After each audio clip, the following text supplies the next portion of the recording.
أعوذ بالله من الشيطان الرجيم بسم الله الرحمن الرحيم وممن حولكم من الأعراب منافقون ومن أهل المدينة مردوا على النفاق لا تعلمهم نحن نعلمهم سنعذبهم مرتين ثم يردون إلى عذاب عظيم.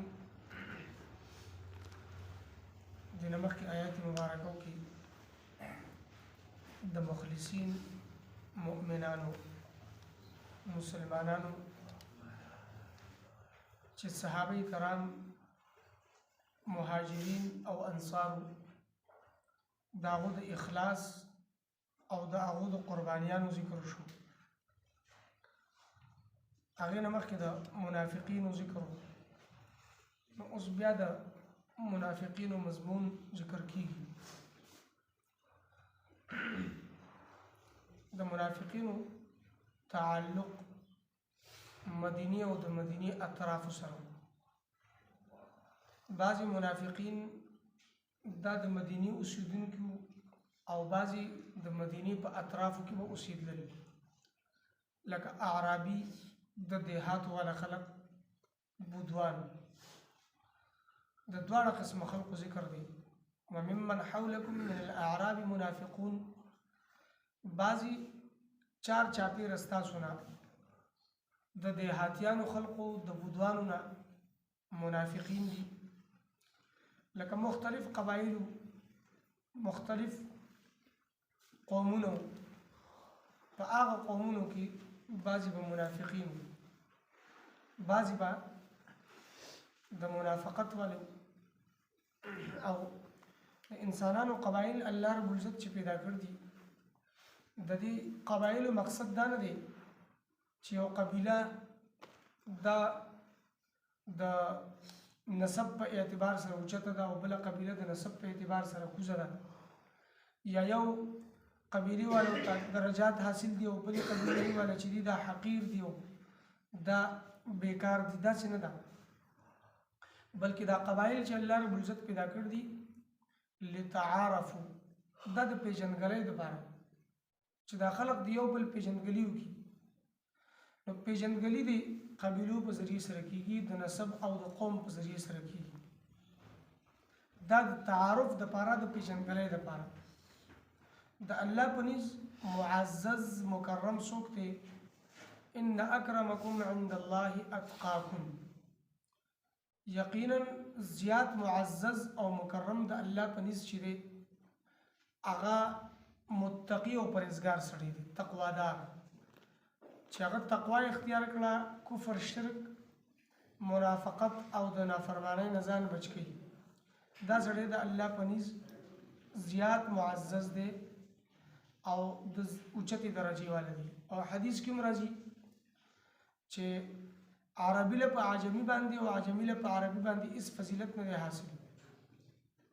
دغسې د رنګ په اعتبار سره یو رنګ والا له بل رنګ والا باندې هیڅ فضیلت نه دی حاصل مګر د تقوا په اعتبار سره.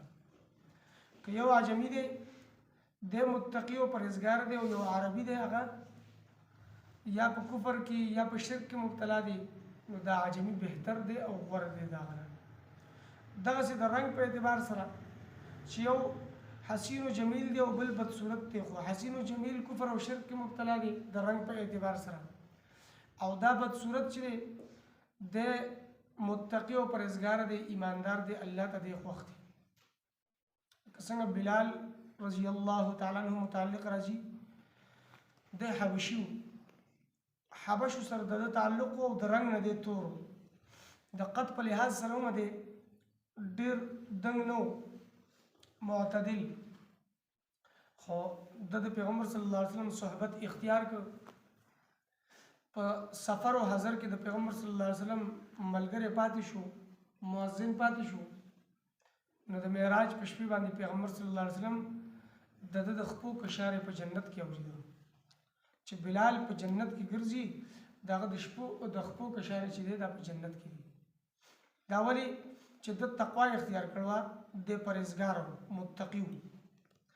نو بعضی قبایل داسې دي چې هغه د دین په اعتبار سره مخکې دي، نو ظاهره ده چې هغه ته درجه او مقام او مرتبه حاصل ده، خو هغه درجه مقام او مرتبه چې ده هغه د قبیله په اعتبار سره او د نسب په اعتبار سره نه ده، بلکې هغه درجه چې ده هغه د تقوا په اعتبار سره، د دیندارۍ په اعتبار سره ده. او بعضی قبایل هغه په شرک کې، په کفر او په منافقت کې مبتلا دي، نو هغه کمتر دي، خو هغه د قبیله په اعتبار سره نه دي کمتر، او د قبیله په اعتبار سره حقیر نه دي، بلکې هغه د بيدینۍ په اعتبار سره کمی درجه ولدي، او بيدینۍ په اعتبار سره هغه حقیر دي. نو بعضی د مدینې نه چار چاپیره الله فرمایي چې دا د دیهاتیانو نه، د بودوانو نه منافقان خلق اوسیږي. او من اهل المدینه، او بعضی مدینې کې دندې موجود دي، بعضی قومونه چې دي هغه په مدینې کې موجود دي، او بعضی چار چاپیره چې په دوی کې منافقت ته مردو علی النفاق، او دوی خپل په منافقت باندې کلک او مضبوط دي، د تجربه کار دي، د دوی تجربه شوی د په منافقت کې.